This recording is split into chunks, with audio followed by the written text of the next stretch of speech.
In this video, I'm going to cover preset browsing and the new sound page and the new MPC 2.11 update.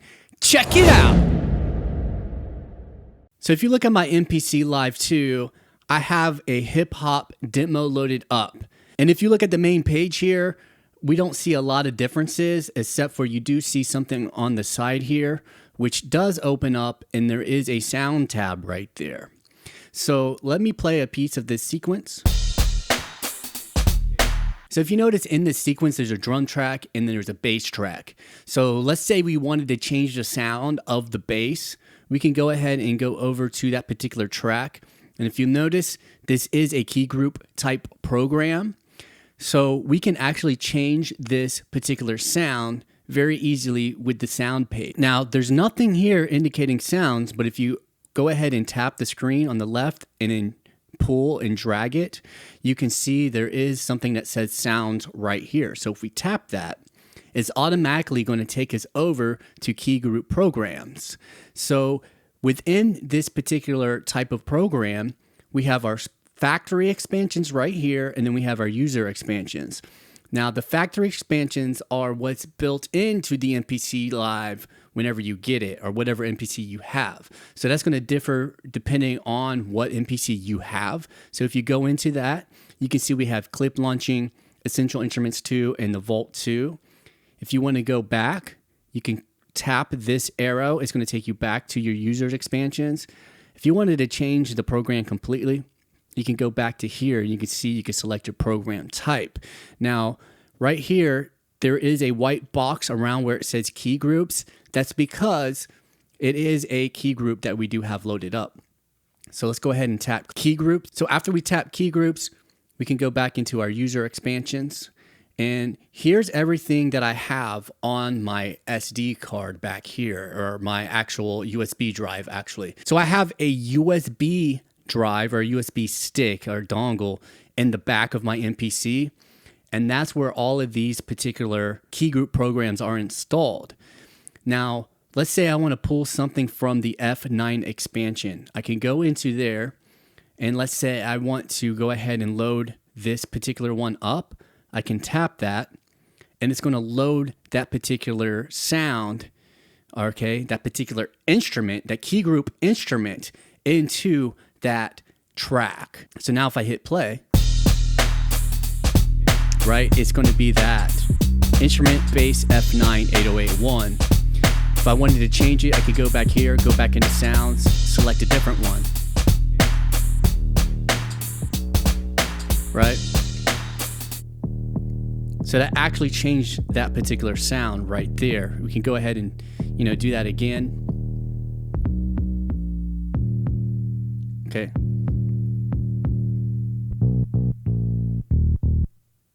Let's say I like this one best, right? The program already exists. I could just hit replace. It's going to load it back up,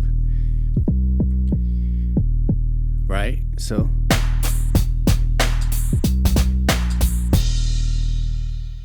all right, so it's pretty cool. We can go ahead and browse that right from the main page. Now, let's say we wanted to go ahead and replace this first particular drum kit. Now you can see it went from a key group right here to a drum program, and you can see it doesn't say sounds here at all. So you can go to your sounds here, and you can see we have our factory expansions and our user expansions. So let's say I wanted to load something up from the factory expansion at this point. I can go into the vault. I can pick one of these kits. Now you'll notice there is an arrow here, so I can browse through the different pages like so, okay? And you can see right at the top here, I'm on page 6 of 30 inside of the Vault 2.0. And the Vault 2.0 is the particular expansion that we are in. Now I can come back, okay? And let's say I wanted to load one of these kits, like this live kit, for example. Now I can play that. Now that live kit is now loaded up. And if we go back to our main page, right there is that live kit. Now, if you do want to go back to your other kit, you could simply press undo, and it will actually take you out of that and then take you back to here, where you can go back through and then pick a different expansion if you want to. So if I wanted to pick, that live kit right there. I could pick that and go back to main. You can see it loads it up right there. So that is an advantage to picking a kit from the sounds browser, is that it does load it on your particular track. Whereas if you used the actual browser here, it doesn't usually load that onto your track. So you can see this fat kit right here. If I press load, it's going to load it up into the actual sample pool and everything, but it doesn't load it up onto that particular track. So you have to actually select it. Okay.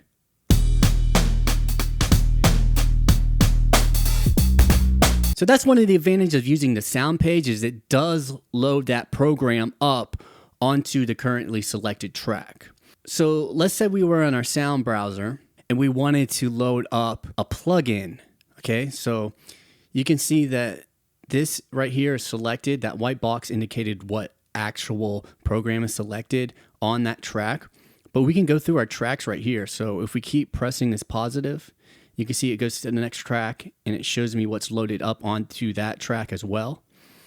And it, on and on, right? You can see all these tracks are actually used. Track 6 is used. And you can see right here, track 7 is not used. So what I can do is select track 7. I can press this arrow back, and then I can pick what type of actual, program I want to load up. In this case, let's say I want to load up a plugin program. I would simply press plugin. So that's going to take me to my default plugin, which is TubeSynth. So if I go back to main, you can see TubeSynth is loaded up right there. And if I want to go back to my sound browser, I would pick sounds. And then we get the option right there to pick what we want. You can also press this back arrow to get this page right here. So currently I have these 8 different plugin types that I can choose from. So if you look here, we got TubeSynth selected, indicated right there. You see that white box. And then this is the actual sound that we have selected. And I can go through the different sounds like this with this arrow, and it's going to take me through different sounds. Okay, and you can audition them with the pads if you want. And then you can see we got this arrow that's going to scroll through different pages. You can see this is page 2 of 3.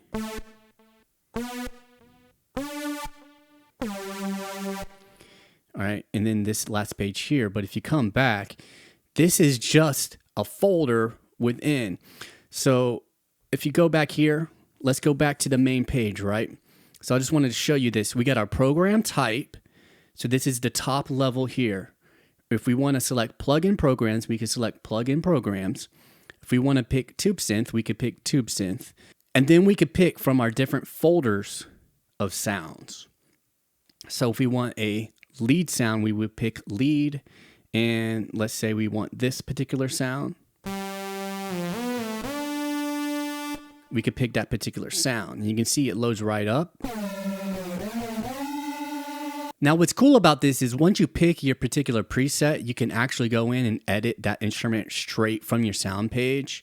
So if you push that particular thing right there, you can go back to it here. Now, look, you can see it says edit instrument.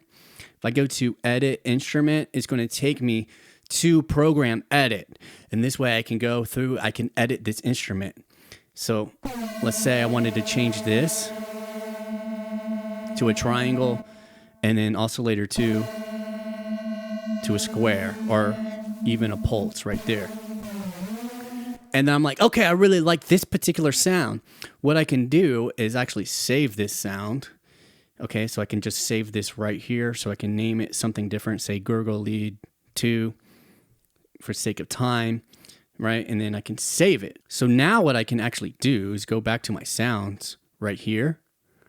I can go back right here and tap this where it says sound.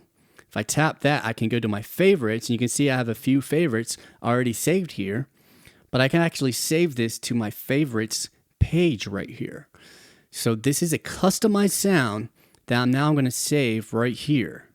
So I just tap that, hold it down for a couple seconds. Gurgle Lead 2.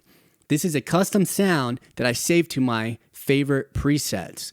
Very easy to do. straightforward. And you can see I have a couple other things here. Now, what's cool about this favorite page is that from here, I have a tube synth type of plugin right here saved. I have a bass line right here, a mellotron here, and a hype here. So if I want to switch directly from a tube synth to a bass line, I would just need to tap that, right? And then I'm right over to it. This is another custom sound, this violin sound.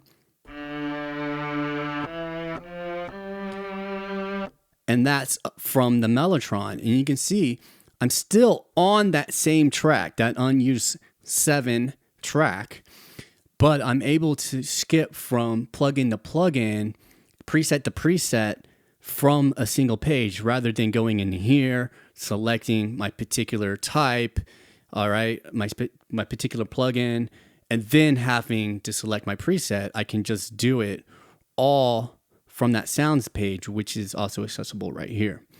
So that's what's really cool about your favorites right here. And another thing about the favorites is there are 16 different pages. So you can save a lot of custom presets, a lot of presets that are already built in, what have you, right here on here. So, you know, I don't have these filled up, but if I wanted to, I could save a lot of custom sounds right here. So it's 16 times 16 custom sounds that I can save in my favorites tab. All right, so this covers the basics of how to browse your presets using the new sounds page. If you have any questions, let me know below.